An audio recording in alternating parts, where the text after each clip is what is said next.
बिस्मिल्लाहिर्रहमानिर्रहीम। पढ़े लिखे ज़हनी मरीज़ और मुसलमान उलमा के ऐसे कारनामे जो दौर जदीद की अहम ज़रूरत हैं।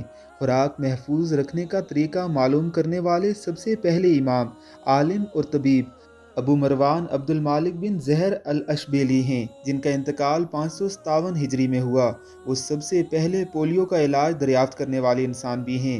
वो तारीख़ में सबसे पहले सर का ऑपरेशन करने वाले पहले साइंसदान भी हैं। उनकी किताबों का अभी भी मुताला किया जा रहा है। उनके मज़ामीन के तराजिम हो रहे हैं।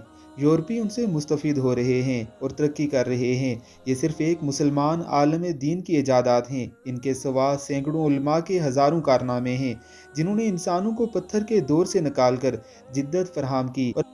और अगर फिर भी कोई मौलवी को या आलम दीन को जदीद तरक्की का दुश्मन कहे, वो दिमागी मरीज़ और अहमक तरीन इंसान है। इंशाअल्लाह हम मुस्लिम उलमा की इजादात का सिलसिला ला रहे हैं।